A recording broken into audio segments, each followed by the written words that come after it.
आज सारे देश आपस में लड़ रहे हैं और भारत देश होली मना रहा है। ये सभ्यता और ये संस्कृति और ये प्रेम है भारत।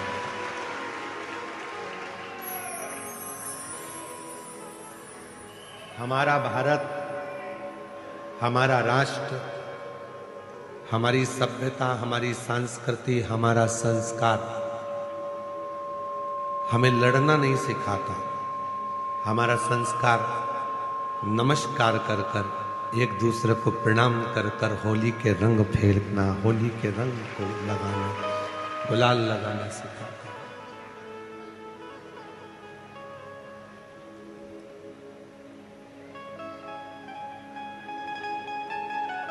है। हमारा भी बहुत मन था कि आप लोग इतनी संख्या में आए हो और आज होली प्रज्वलित होगी, जलेगी। फिर लोग 4 तारीख को, कल तो ग्रहण है 3 तारीख का, तो 4 तारीख को लोग धुरंडी मनाएंगे, होली खेलेंगे, उत्सव मनाएंगे।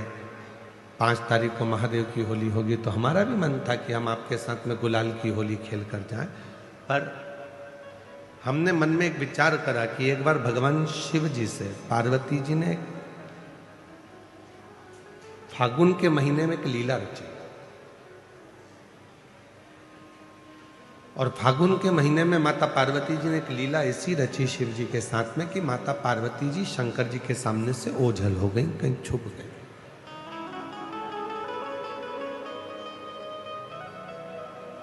शिव जी पार्वती जी को फूलों में ढूंढ रहे थे, कलियों में ढूंढ रहे थे, फूलों की उस गंध में, उस खुशबू में ढूंढ रहे थे।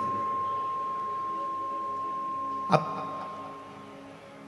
शिव जी पार्वती जी को फूलों में ढूंढ रहे हैं और थोड़े समय के बाद भगवान शंकर भी छुप गए। तो पार्वती जी उन्हें शिव जी के चरण की जो रज है, कंकर है, जो रज है, जो धूल है, उसमें शिव को ढूंढ रही हैं, और जो भभूत है, भस्म है, उसमें शिव को ढूंढ रही हैं। इधर से फूल फेंके जा रहे थे, उधर से भगवान के चरण की धूल फेंकी जा रही थी। जब दोनों का मिलन हुआ तो देवाधिदेव महादेव और पार्वती के मिलन पर नंदी जी ने हाथ जोड़कर निवेदन करा कि ऐसी होली हमने जगत में नहीं देखी कि प्रभु के चरण की रज जब उड़ाई जाती है, लगाई जाती है, तो उससे सुंदर कोई रंग नहीं हो सकता।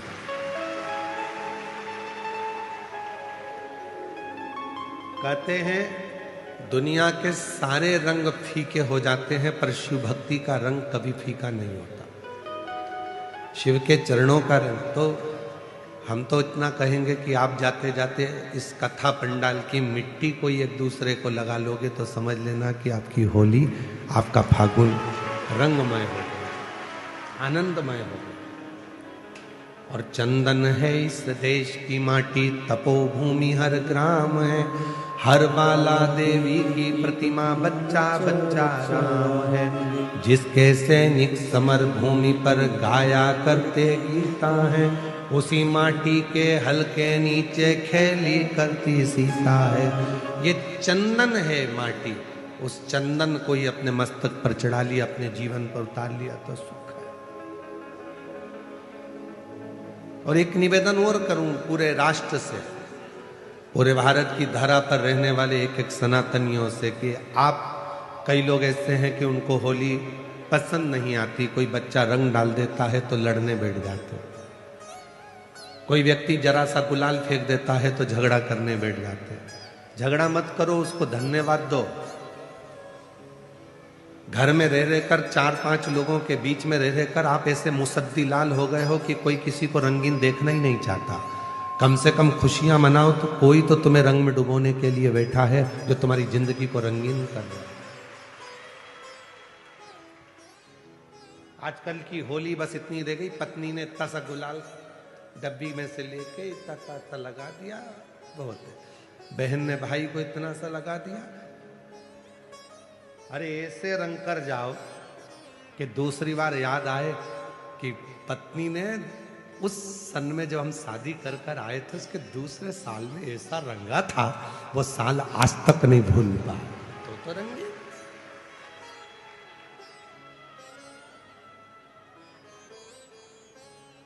धोबिया धोए चाहे सारी उम्र।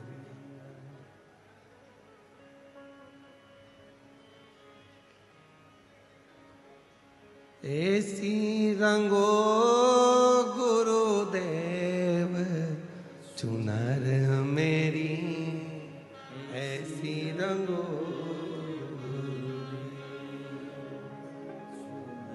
चुनर मेरी, ऐसी राम लक्ष्मण भरत शत्रुघ्न हनुमत मेरी चूनर मेरी, राम लक्ष्मण भरत शत्रुघ्न हनुमत मेरी चूनर में। सरयू जैसी लहरा पाड़े, ऐसी रंगो गुरुदेव चुनर मेरी, ऐसी रंगो गुरुदेव चुनर मेरी, ऐसी रंगो गुरुदेव। गंगा यमुना सरयू कावेरी मंदाकिनी चूनर में, गंगा यमुना सरयू कावेरी मंदाकिनी मेरी चूनर में। गोदावरी सी लहरा खावे, ऐसी रंगो गुरुदेव चूनर मेरी, ऐसी रंगो गुरुदेव चूनर मेरी, ऐसी रंगो गुरुदेव।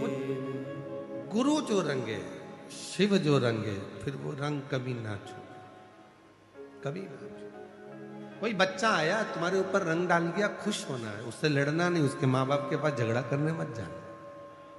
कोई ने थोड़ा गुलाल डाल दिया तो झगड़ा करने मत जाओ। कोई तो बैठा है तुम्हें रंगीन करने के लिए, नहीं तो 24 घंटे हर पल हर घड़ी तो वैसे भी तुम्हारी जिंदगी ऐसी हो गई है बेरंग से। बस घर से निकलते हो ऑफिस, ऑफिस से निकलते हो घर, थोड़ा बहुत किसी से 2-4 ऑफिस वालों से काम की बात कर ली, कोई के फोन आ गए तो उनसे काम की बात कर ली। काम की बात में अपना पूरा दिन निकल जाता है। सुबह भोजन करते हो, रात्रि को भोजन करते हो, 2 घंटा आराम करते हो, रात्रि को सो जाते हो, सुबह फिर वही दिनचर्या चालू हो जाती है। चाय लिया, नाश्ता लिया, भोजन कर लो, ये कर लो। रंगीन जीवन कब, रंगीन आनंद कब? कोई रंग डाल दिया, कोई गुलाल डाल दिया, खुश हो। कोई है हमारी जिंदगी में जो हमको रंगीन करना चाहता, कोई है।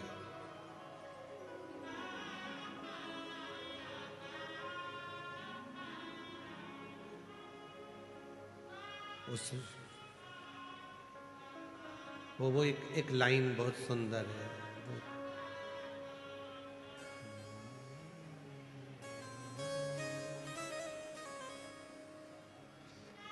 दीनानाथ तुम्हें आता है वो?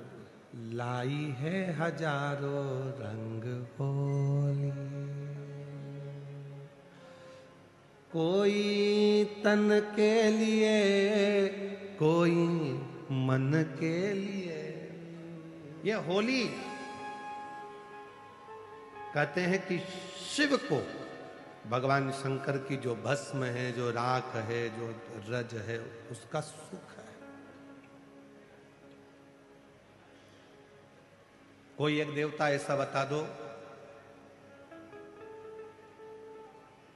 कि जिसके तन पर रंग चढ़ा और वो रंग कभी ना उतरा। कोई एक देवता बताओ जिसके तन पर रंग चढ़ा और वो रंग ना उतरा। केवल एक देव है, देवाधिदेव महादेव, जो विष पिया नीला कंठ हो गया, आज तक नहीं उतरा। वो नीला कंठ का रंग आज तक नहीं उतरा। आज भी वो नीलकंठ महादेव के रूप में पूजाते हैं। आज भी उनकी पूजन होती है, नीलकंठेश्वर महादेव की। यदि स्कंद पुराण को आप पढ़ते हैं गीता प्रेस गोरखपुर की, तो उसमें गीता प्रेस गोरखपुर की स्कंद पुराण में वर्णन आता है भगवान शंकर के आवाज को दे स्कंद पुराण में वर्णन आता है कि भगवान शिव के पुत्रों में हेती और प्रहेती की भी कथा आती है। ये दोनों असुर है, हेती और प्रहेती दोनों असुर है, दोनों। जैसे आज होलिका का दहन होता है, होलिका जला रहे हैं, होलिका का दहन कर रहे हैं, कौन है? हिरण्यकशिपु, हिरण्याक्ष की बहन।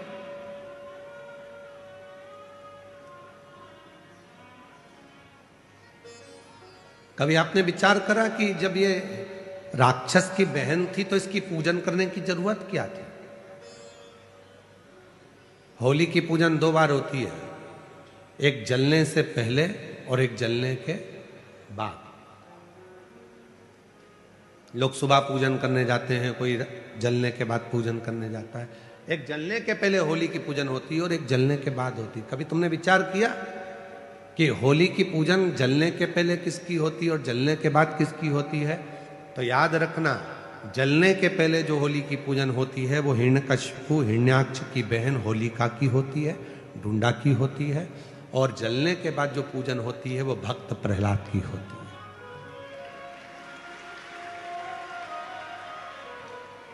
तो हम सनातनी, हम हिंदू, हम सनातन धर्म को धारण करने वाले, हम इस राक्षस की बहन की पूजन क्यों करें? हिरण्यकशिपु की बहन की पूजन क्यों करें? तो शिव महापुराण में चरित्र आता है हिरण्यकशिपु की बहन का। श्रीमद् भागवत में भी चरित्र है, विष्णु पुराण में भी चरित्र है, नरसिंह पुराण में चरित्र है, स्कंद पुराण में चरित्र है। हिरण्यकशिपु की बहन का नाम था ढूंढा। क्या नाम था? जम के बोलो, ढूंढा। इसलिए होली में लकड़ी नहीं जलाते, मोटे मोटे ढूंढ जलाते। मोटे मोटे जो लक्कड़ होते हैं उसको ढूंढ कहा जाता, वो जलाते होली में। लकड़ी नहीं, ढूंढ, मोटे मोटे लक्कड़।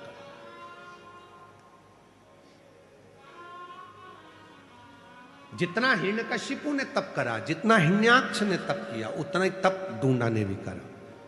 और ढूंढा ने तप कर कर भगवान ब्रह्मा जी से वर पाया, मुझे एक चादर ऐसी दे दो, उस चादर को मैं जब ओढ़ कर बैठूं तो मैं आगी में जलूं ना। ब्रह्मा जी ने तथास्तु कहकर एक चादर ढूंढा को दे दी, होलिका को दे दी। जब समय आया, प्रहलाद को ले जाकर पानी में डाला, सब में डाला, पर वो मरा नहीं। तब अपनी बहन से हिरण्यकशिपु ने कहा कि तू अपने भतीजे को लेकर, तू बुआ है, वो भतीजा, अपने भतीजे को लेकर गोदी में बैठ जा, आगी में चादर ओढ़ लेना, तू बच जाएगी, भतीजा जल जाए।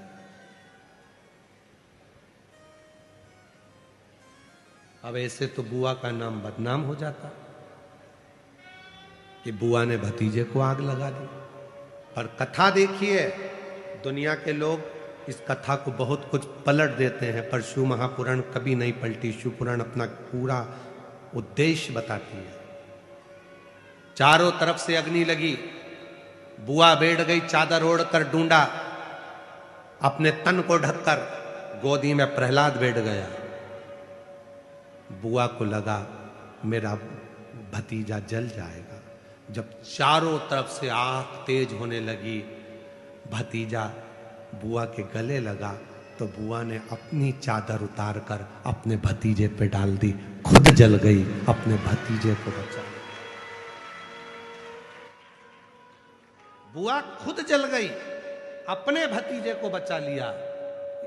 उस दिन से कहते हैं कि बुआ, शादी में पहले बुआ को बुलाओ, फंक्शन हो तो बुआ को बुलाओ, अच्छा काम हो तो बुआ को बुलाओ, शादी में, ब्याह में, मंगल कार्य में सबसे पहले बुआ को बुलाओ। क्यों? क्योंकि बुआ जिस घर में आती है उस घर में दुआ देती है, बद्दुआ नहीं देती है। बुआ जब मंगल कार्य में, शादी में, विवाह में, फंक्शन में आती है तो उस घर के सारी बुराइयों को बुआ अपनी झोली में भरकर बाहर फेंक देती है और अपने भाई के घर में, अपने मायके में दुआ देती है, सब फलो फूलो, उन्नति करो। वो बुआ। अब बताओ, ऐसी बुआ की पूजन करोगे कि नहीं करोगे? जम के तो बोलो।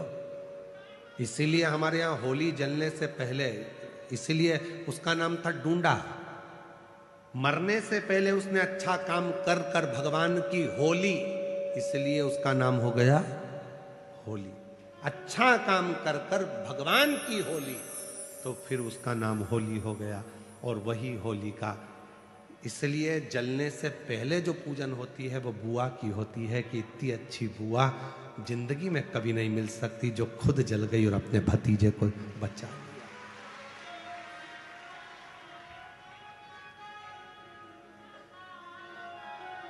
और होली जलने के बाद जो पूजन होती है वो प्रहलाद की होती है कि ये बच गया उसकी कृपा से।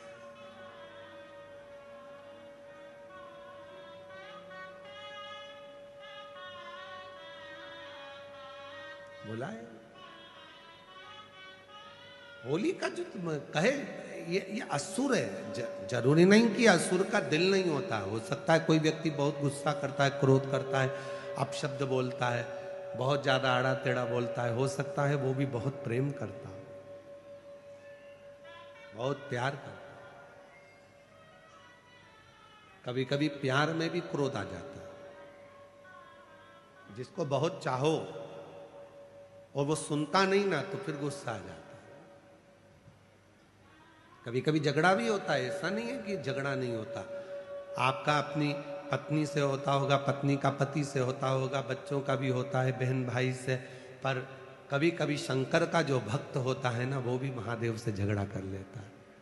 कभी कभी वो भी झगड़ा करता है।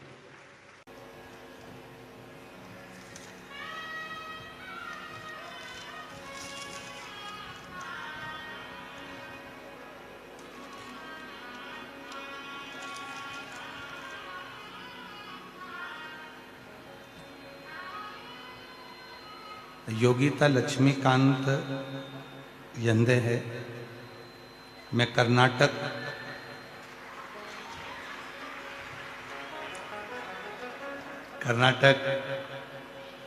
यादगिरी से आई हूँ। आप ही हैं? पहला तो आपके पास।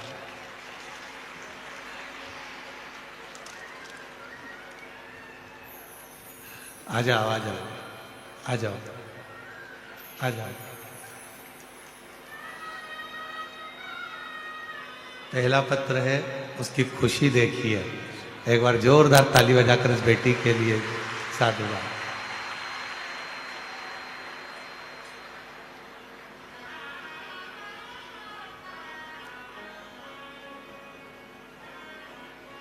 प्रकाश जी, केबीसी की सीट पर जाना सरल है, पर कुबरेश्वर बाबा की व्यासपीठ पर आना कठिन है। इसलिए ये बेटियों का भाव है। मेरा नाम योगिता लक्ष्मीकांत यंदे है। मैं कर्नाटक यादगिरी से आई हूँ। मैं श्री प्रकाश धारीवाल भैया जी को और भाभी जी को धन्यवाद देती हूँ और उनको नमन करती हूँ कि हमारे क्षेत्र में हमने कभी नहीं सोचा था कि शिव महापुराण की कथा सुनने को मिल जाएगी। उन्होंने हमारी मन की कामना पूरी कर। श्री प्रकाश जी, आज सबसे ज़्यादा यदि आपके माता पिता खुश हो रहे होंगे तो यही से खुश हो रहे होंगे कि हम जैसी बहनों को आपने कथा सुनवा दी।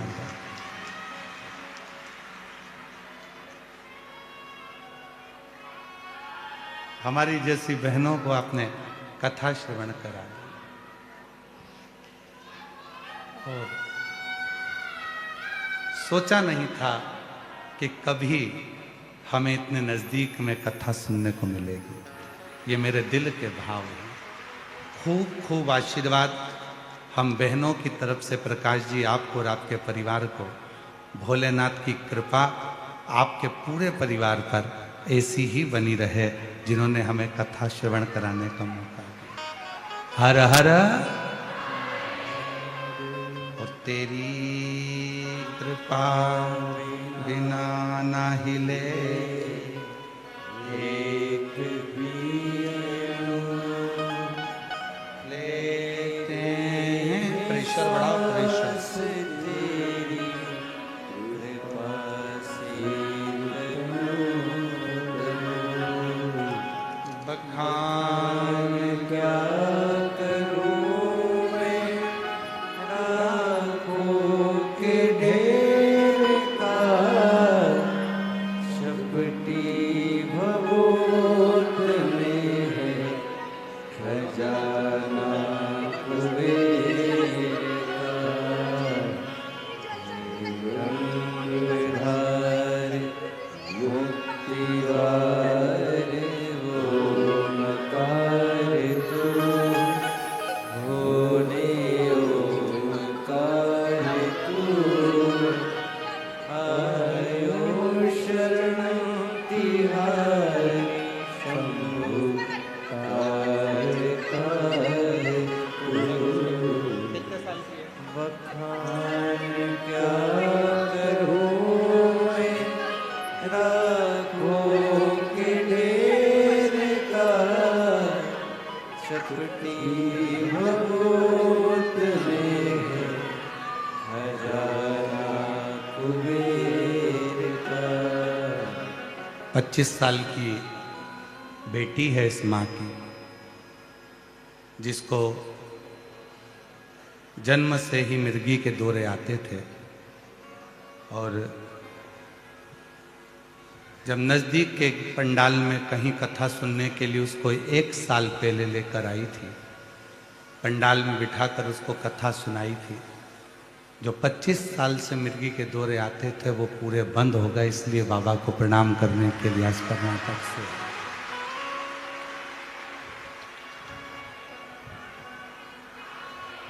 जो इतनी आवाज़ लगा रही है, आंख से जो आंसू बहा रही है, इतनी जो खुशी है, जिसकी 25 साल की लड़की को जन्म से मिर्गी के दौरे आते हैं और मिर्गी के दौरे पूरे बंद हो जाएं, तो उस माँ की दशा क्या होगी, उसकी खुशी क्या होगी। ये शिव कथा है, शिव कथा। शिव महापुराण की कथा शिविर के इस पवित्र प्रांगण में भगवान शंकर की पवित्र भूमि से इस पवित्र कथा को श्रवण करने के लिए कहीं के भी बक्से नहीं चल रहे हैं, एक भी बक्सों की आवाज़ नहीं आ रही। शिरूर की इस पवित्र कथा को श्रवण करने का सौभाग्य प्राप्त हुआ। इधर के भी पंडालों में कहीं आवाज़ नहीं है, वो लोग बैठे हैं केवल, उनको सुनाई नहीं दे रहा। भगवान शिव ओगढ़दानी त्रिकालदर्शी की यह पवित्र कथा जो आप और हम श्रवण करने के लिए बैठे हुए हैं, भगवान शिव की पवित्र कथा को जो आप और हम श्रवण कर रहे हैं, ये कोई साधारण सा प्रसंग नहीं है या साधारण सी कथा नहीं है।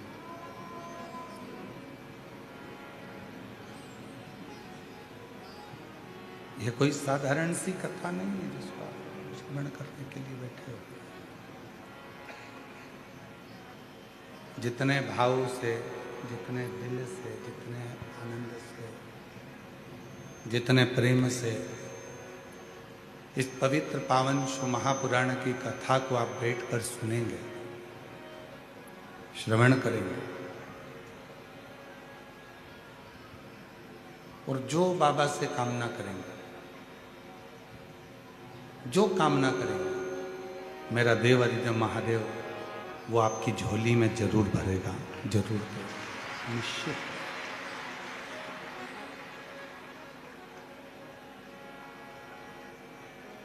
ये कथा केवल कथा नहीं है, इसको केवल कथा नहीं कर सकते, इसको केवल कथा नहीं है।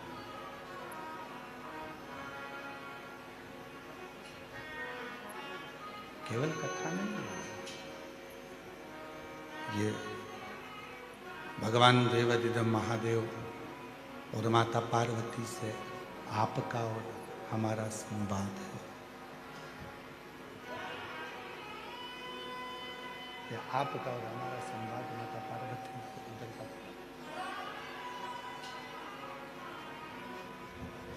आपका और हमारा संवाद पीछे आवाज नहीं है, साइड में आवाज नहीं है। शिव कथा भगवान शंकर का चरित्र, भगवान शिव की अविरल भक्ति, भगवान देवादिदेव महादेव का ये प्रसंग संपूर्ण विश्व के कल्याण का प्रसंग।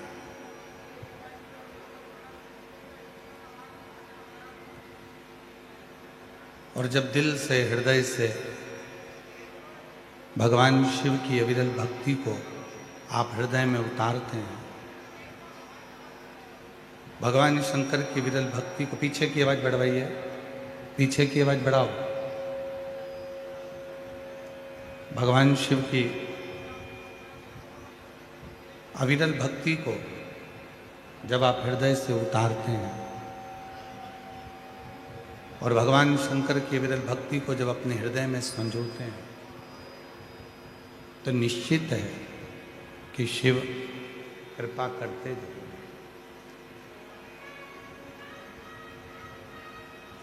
बड़ी दूर दूर से आप लोग कथा को श्रवण करने के लिए आए और श्री प्रकाश जी, रसिक जी, लाल जी, धारीवाल परिवार को मैं धन्यवाद दूंगा कि बहुत सुंदर व्यवस्था पंडालों में भक्तों को बैठने के लिए आपने करी है। बहुत सुंदर व्यवस्था, बहुत दिव्य दिव्य, बहुत बड़े बड़े पंडाल, हजार हजार फीट लंबे पंडाल आपने बनवाए शिव भक्तों के मात्र बैठने के।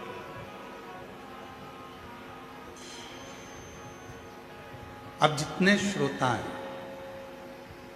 जो कथा को सुनने वाले हैं, कथा को श्रवण करने वाले हैं, कथा के रसिक जो श्रोता हैं, जो केवल भगवान शिव से अपने मन की बात करने के लिए यहाँ आए हैं,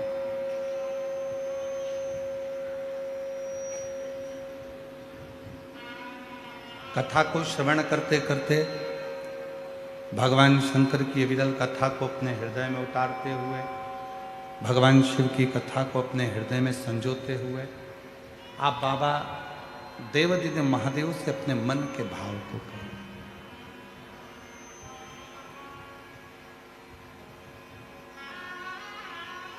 शिरूर वालों को ये कथा मिली,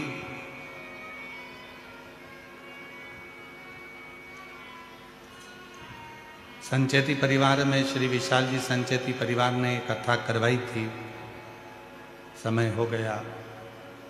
उस समय पर श्री प्रकाश जी, रसिक लाल जी, धारीवाल परिवार वहाँ पहुँचा था और उन्होंने इस कथा को श्रवण किया था। तब उनके मन में भाव उत्पन्न हुआ कि ये कथा अपने शिरूर में भी होना चाहिए, क्योंकि शिरूर की वो पवित्र धरा एक ऐसी धरा है, महाराष्ट्र की भूमि पर जब भी आप पुणे आए या पुणे के आसपास में आए तो एक बार शिरूर जरूर आए और शिरूर की इस पवित्र धरा पर श्री रामलिंगम मंदिर का दर्शन करें।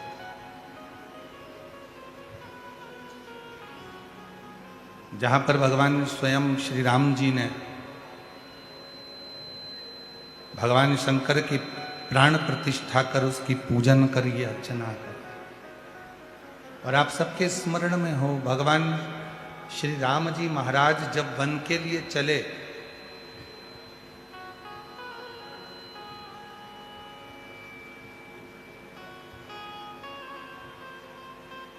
तो गुरु बाबा ने और श्री दशरथ जी महाराज ने केवल राम जी को एक बात बड़ी अच्छी कही कि राम, यदि दुनिया के सारे दुखों को नष्ट करना है, दुनिया के सारे संकटों को नष्ट करना है, दुनिया की सारी तकलीफों को यदि नष्ट करना है, तो प्रतिदिन एक शिवलिंग का, पार्थिव शिवलिंग का निर्माण होना जरूरी है। प्रतिदिन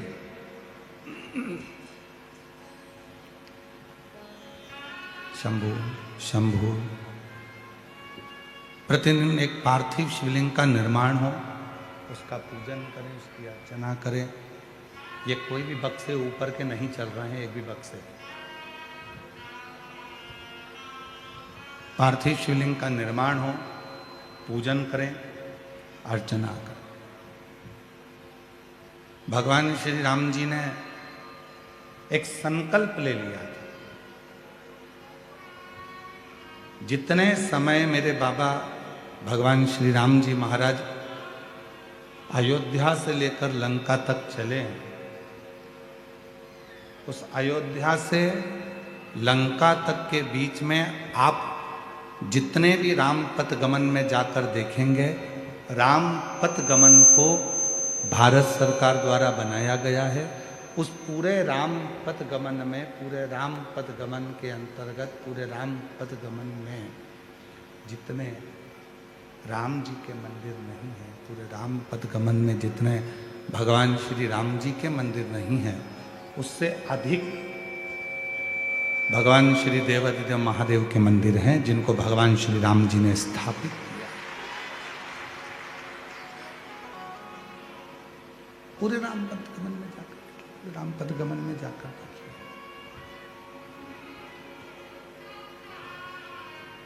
और राम पथ गमन में, पूरे राम पथ गमन में आप देखेंगे कि सबसे ज्यादा यदि कोई मंदिर है तो वो मंदिर है भगवान शिव। और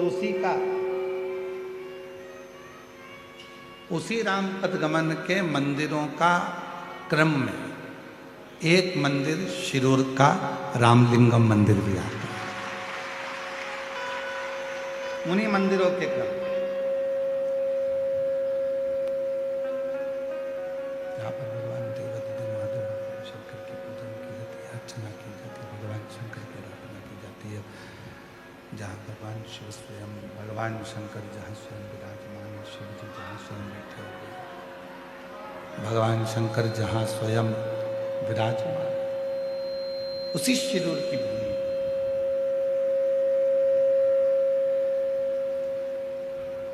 अब जरा विचार करिए कि जितने शिरूरवासी हैं, इसीलिए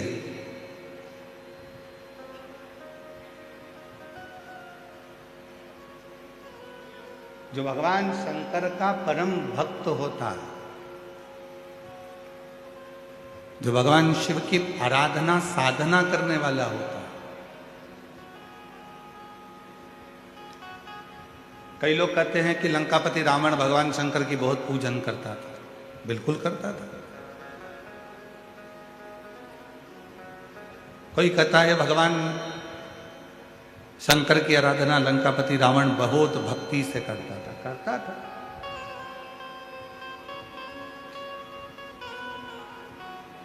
रावण ने शिव जी की पूजन भी करी, रावण ने शंकर भगवान की भक्ति भी करी।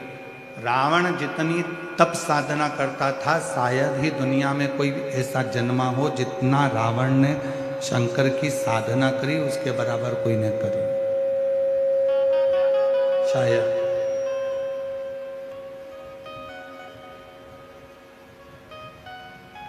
रावण ने अपना शीश काट काट कर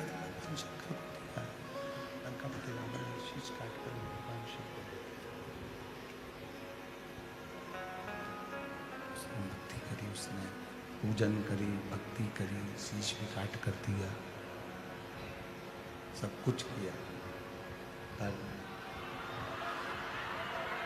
रावण शीश भी दे रहा है, भक्ति भी कर रहा है, पूजन भी कर रहा है, पर रावण, दुनिया के लोग कहते हैं कि वो भक्ति करा, पूजन करा, शीश काट कर भगवान को दिया, शीश काटा, दिया, सब कुछ दिया उसने।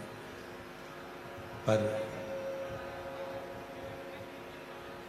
कई लोग कहते हैं कि फिर रावण का अंत क्यों हुआ, उसका कारण क्या? शिव महापुराण की कथा कहती है रावण ने शीश दिया, पर दिल नहीं दिया। रावण ने पूजन करी, अर्चना करी, साधना करी, पर रावण शिव पर संपूर्ण भरोसा, विश्वास नहीं कर। और शिव जी को, भगवान ओघड़दानी को, भगवान शंकर को तुम्हारा धन, वैभव, संपदा, सत्ता, तुम्हारी दौलत भगवान शिव को नहीं चाहिए। शिव जी को तो एक ही वस्तु प्रिय है, वो तुम्हारा विश्वास। जिस दिन तुमने शिव पर कर लिया, शिव तुम्हारा सबसे मूल है विश्वास।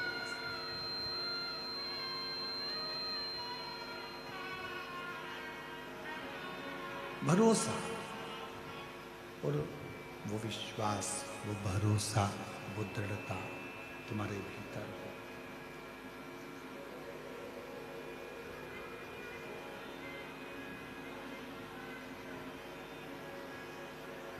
ये आशीष, आवाज नहीं आ रही है, उधर भी पीछे भी। आवाज का कारण क्या हो रहा है?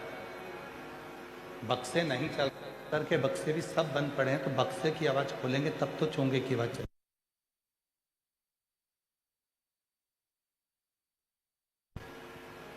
शिव को विश्वास प्रिय। भगवान शंकर को तुम्हारा धन, दौलत या संपदा नहीं चाहिए। भगवान तुम्हारी पूंजी से या तुम्हारी संपदा से या तुम्हारे वैभव से प्रसन्न नहीं होते।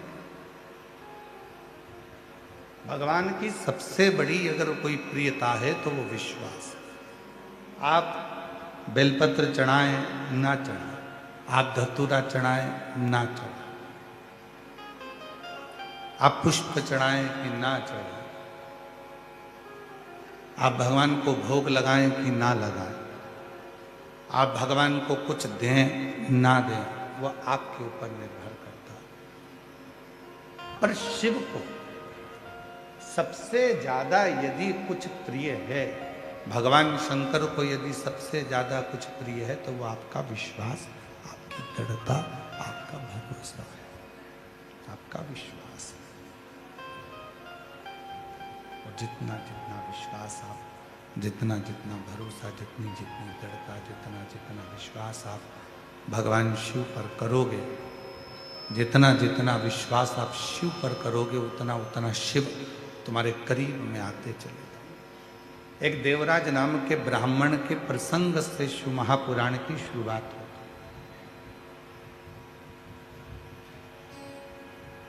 और एक छोटा सा प्रसंग, पर वो देवराज नाम के ब्राह्मण के प्रसंग से, एक छोटी से प्रसंग से शिव महापुराण को शुरू किया जाता है, प्रारंभ किया जाता है।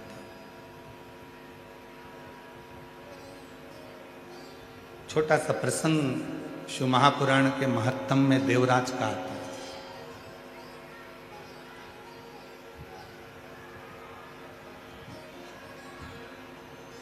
और वो प्रसंग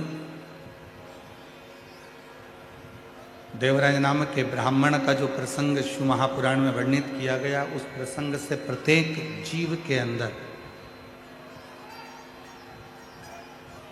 प्रत्येक जीव के अंदर ये भाव उत्पन्न होना चाहिए।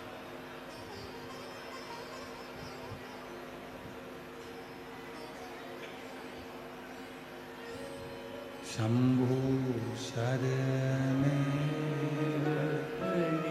मां, आवाज आ रही है? देखो तो दया करी शरण आपो, शंभो शरण पड़ी मां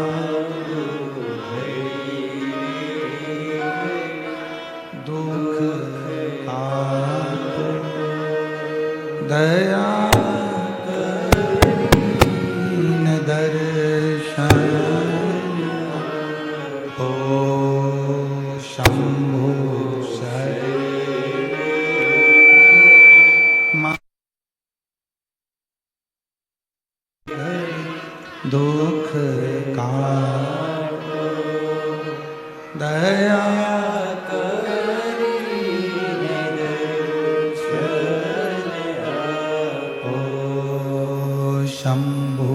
शरण मांगू घड़ी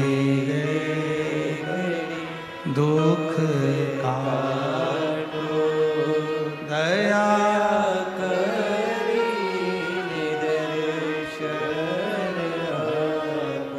एक देवराज नाम के ब्राह्मण के प्रसंग से शिव महापुराण के महत्तम की शुरुआत।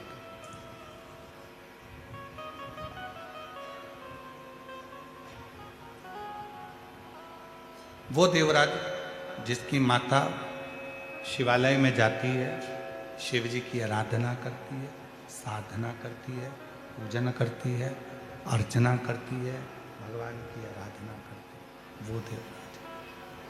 और उस देवराज की माता शिवालय जाती है, आराधना करती है, साधना करती है, पूजन करती है, अर्चना करती है।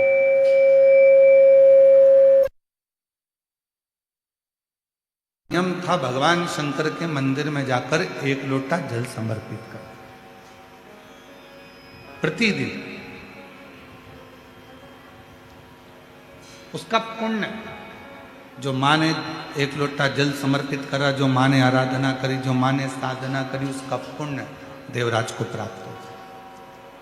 चोर था देवराज, ब्राह्मण के घर में जन्म लेने के बाद भी चोरी करना नहीं छोड़ा।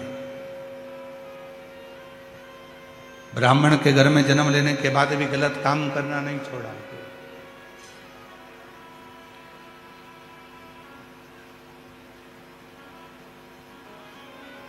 ना चोरी करना छोड़ रहा है देवराज, ना बेकार कर्म करना छोड़ रहा। पर एक माता का करा गया पुण्य कितना काम आता है, जरा विचार करो। दादाजी ने जो पुण्य करा वो भी पोते को प्राप्त होता है, और पिताजी जी ने जो पुण्य करा वो भी बेटे को प्राप्त होता है। दादी ने जो पुण्य करा वो भी पोते को प्राप्त होता है, और माँ ने जो पुण्य करा वो भी बेटे को प्राप्त होता है।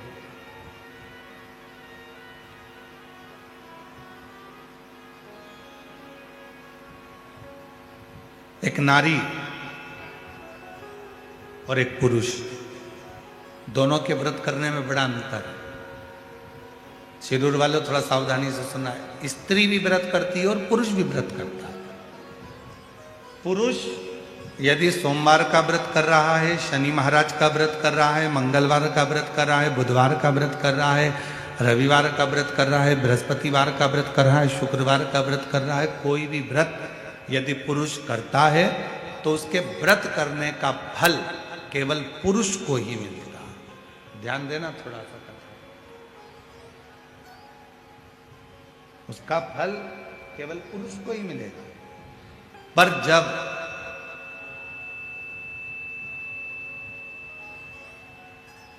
एक स्त्री अगर कोई व्रत करती है तो उसका फल केवल स्त्री को नहीं मिलता, उसके पति को भी मिलता है, उसके पिता को भी मिलता है, उसके ससुर को भी मिलता है, उसके भाई को भी मिलता है।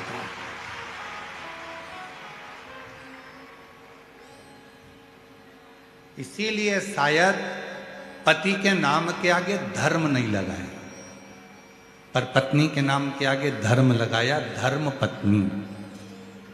आज तक किसी पति के नाम के आगे तुमने सुना कि धर्म पति है? अरे बोलो तो शिरूर वालों, सुना आप लोगों ने? नहीं सुना।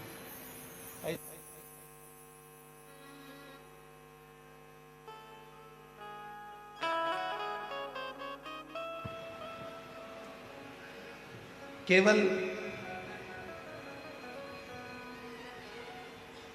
पति अगर सोमवार का व्रत करेगा तो उसको खुद को उसका फल मिलेगा। पति यदि प्रदोष का व्रत करेगा तो उसको खुद को फल मिलेगा। पति अगर मंगलवार का व्रत कर रहा है तो उसको खुद का फल मिलेगा। पर एक स्त्री, एक नारी जब कोई व्रत करती है तो उसका फल केवल उसको अकेले को नहीं मिलता, वो अपने मायके की भी 7 पीढ़ी और ससुराल की भी 7 पीढ़ी को पार सब। इसीलिए इनको कहते हैं धर्म पत्नी।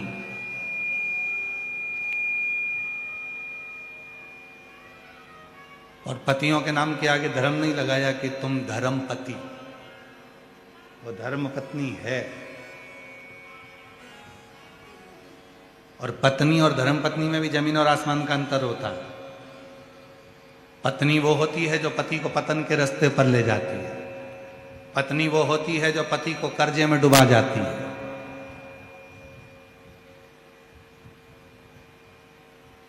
हो सकता है हमारी बात का किसी किसी को बुरा भी लग जाए। पहले शादी होती थी तो लड़की की मुंह दिखाई होती थी, तो उसमें पैसा मिलता था। बोलो सही है कि गलत है? पहले मुंह दिखाई में पैसा देना पड़ता था। आज का जमाना ऐसा खड़ा हो गया कि मुंह छुड़ाई का पैसा देना पड़ता है। पहले मुंह दिखाई का देते थे,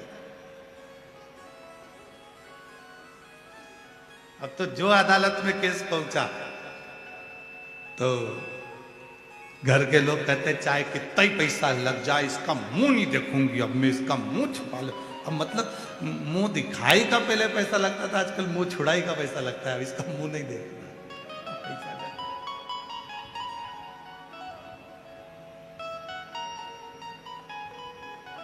तो पत्नी वो होती है जो पतन के रास्ते ले जाए। पत्नी वो होती है जो पति को कर्जे में डुबा दे। नहीं, मुझे तो ये चाहिए ही चाहिए, कहीं से भी ला के दो, कुछ भी करो, पर मुझे ला कर दो। पत्नी पत्नी वो होती है जो पति को सिनेमा घर तक ले जाए। पत्नी वो होती है जो पति को खंडाला तक ले जाए। और धर्म पत्नी वो होती है जो पति को शिव महापुराण की कथा तक ले आए। धर्म पत्नी वो है जो पति से कह दे चलो अपने गांव में शिदुर में रामलिंगम का मंदिर है, चलो शिव जी को एक लोटा जल चढ़ा कर आते। धर्म पत्नी वो होती है जो रोज एक लोटा जल भरकर पति के हाथ में पकड़ा कर दे, अपने पति को एक लोटा जल देकर कह दे कि सामने शिव जी का मंदिर है, तुम जाओ और शंकर जी को जल चढ़ा कर आओ। तुम जाओ भगवान शंकर को जल चढ़ाओ। धर्म पत्नी वो होती है जो पति को सतमार्ग की ओर लेकर जाए। सतमार्ग की वो धर्म पत्नी। बहुत अंतर है पत्नी में और धर्म पत्नी में, बहुत अंतर। और मेरी जीजियों, निवेदन है, धर्म पत्नी बनने का एक तरीका और है। जितनी कथा आप शिरूर की पवित्र धरा पर सुनो, घर जाकर अपने पति को भी उस कथा को जरूर सुनाओ कि आज हमने शिव महापुराण की कथा में क्या सुना, क्या धारण किया।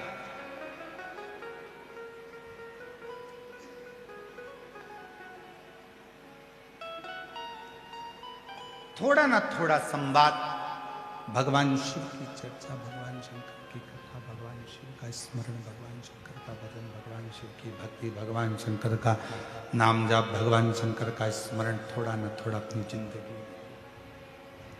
और तेरी कृपा बिना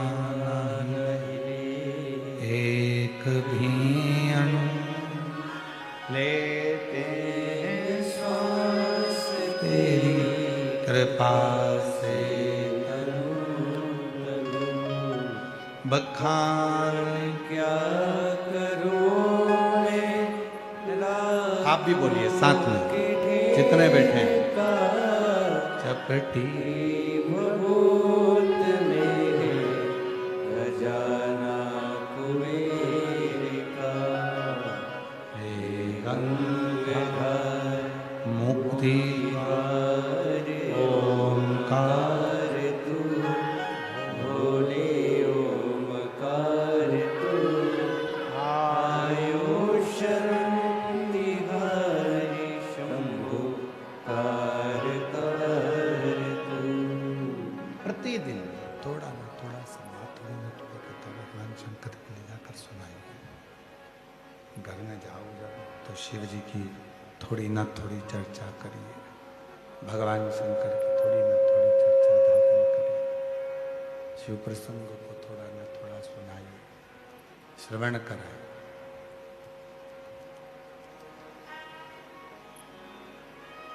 देवराज नाम के ब्राह्मण की जो मां थी, शिव की बड़ी भक्त थी, शंकर की बड़ी उपासक थी। और यदि घर के बुजुर्ग, घर के बड़े शिव की आराधना करते आए हैं, शंकर भगवान की साधना करते आए हैं, तो याद रखना कि उसके घर के बच्चों का बाल बांका भी नहीं हो सकता जिसके बुजुर्ग शिव की साधना।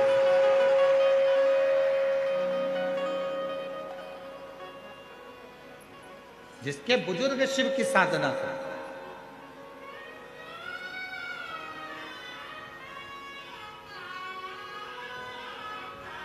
कल हमको मालूम पड़ा श्री प्रकाश जी के सुपुत्र चिरंजीवी आदित्य प्रकाश जी धाड़ीवाल जी हमारे साथ में जब पुणे से आए तो बड़ा सुंदर सुंदर प्रसंग वो अपने दादाजी का श्रवण करा रहे थे। आदित्य बाबू कहाँ बैठे हैं?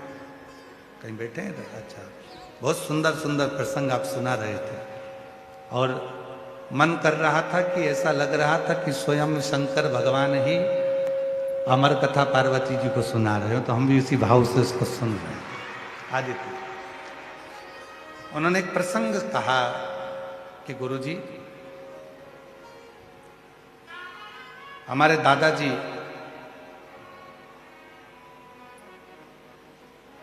व्रत करते थे सोमवार का, और एक खड़ी शक्कर केवल प्रदोष काल में दिन भर व्रत रखते थे और प्रदोष काल में एक खड़ी शक्कर खाते थे और पूरा व्रत करते थे। तो हमने आदित्य जी से कहा कि ये उन्हीं की पुण्याई है जो आज आप शिव महापुराण की कथा को करवा, जो आपके पिताजी आज अगर शिव पुराण की कथा को करवा रहे हैं तो वो शिव भक्त, वो शिव भक्त।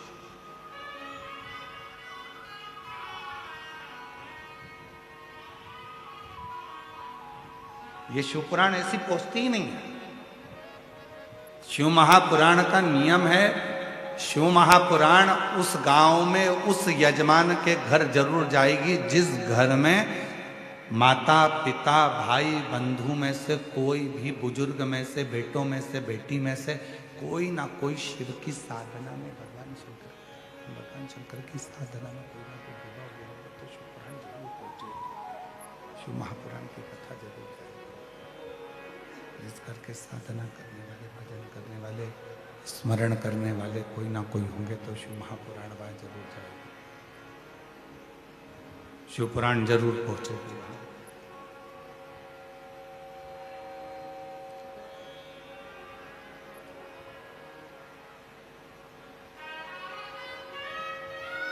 जब हम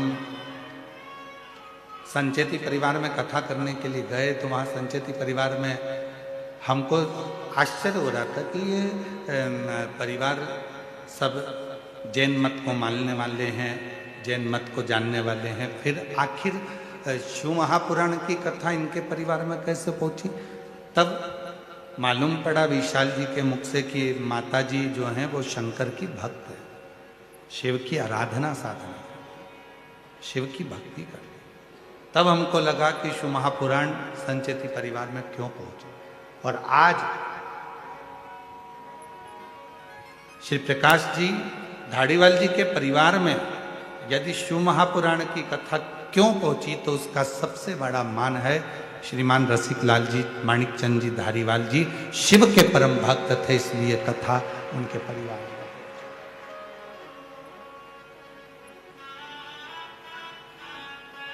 अभी भी नहीं आ रही, नहीं आई। वो जब से ही ऐसे बैठे हुए हैं उनके पास में आवाज नहीं जा रही।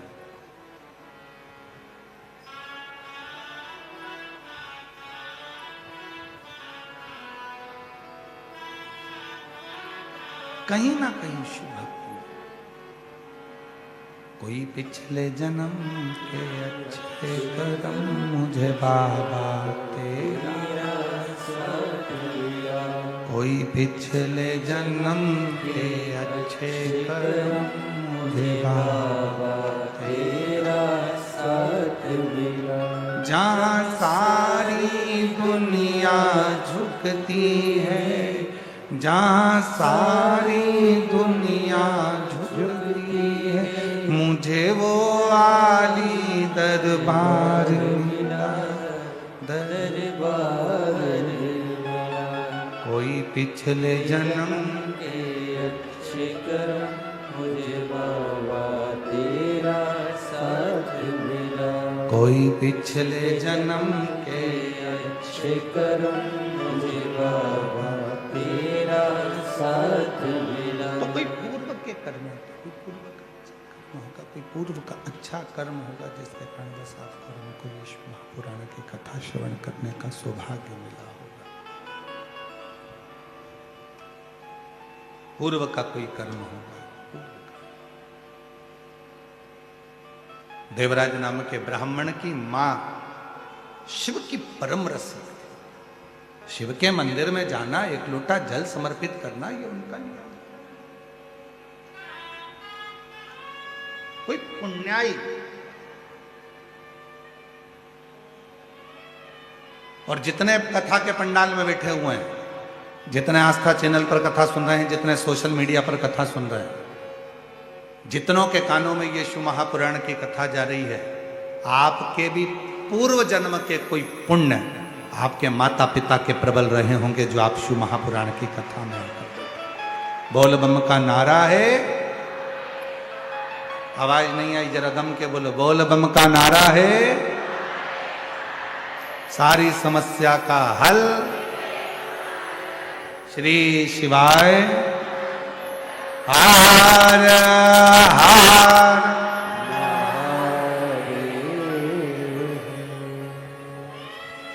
वही पूर्व का कर्म है, कोई पूर्व के अच्छे कर्म, और कोई पूर्व के जब अच्छे कर्म होंगे तब शिव की कृपा से आप और हम यहाँ कथा का तत्व ग्रहण करने के लिए, भगवान शंकर की कथा को सुनने के लिए बैठे।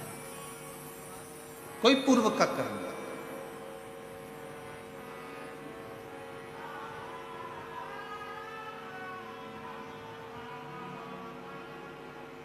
देवराय नाम के ब्राह्मण की जो माता जी थी वो शिव की उपासक। पर कई लोग कहते हैं इतना धर्मात्मा, जब देवराज ब्राह्मण की मां इतनी धर्मात्मा थी तो देवराज को भी धर्मात्मा होना था।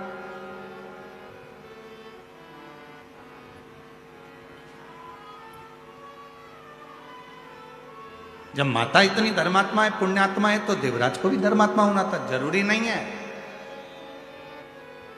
ये तो कोई पिछले जन्म का कोई अपना कर्म होता है, पिछले जन्म का कोई अच्छा कर्म होता है,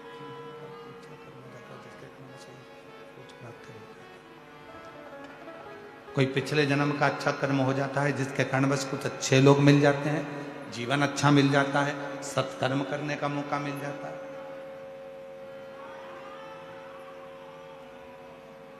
कोई पिछले जन्म के कर्म।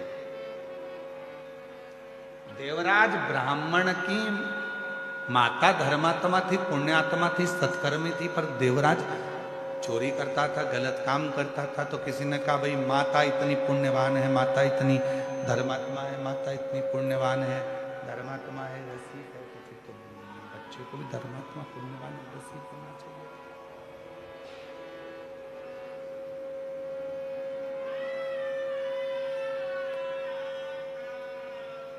पर शिव कथा कर रही, भगवान शंकर का चरित्र करा,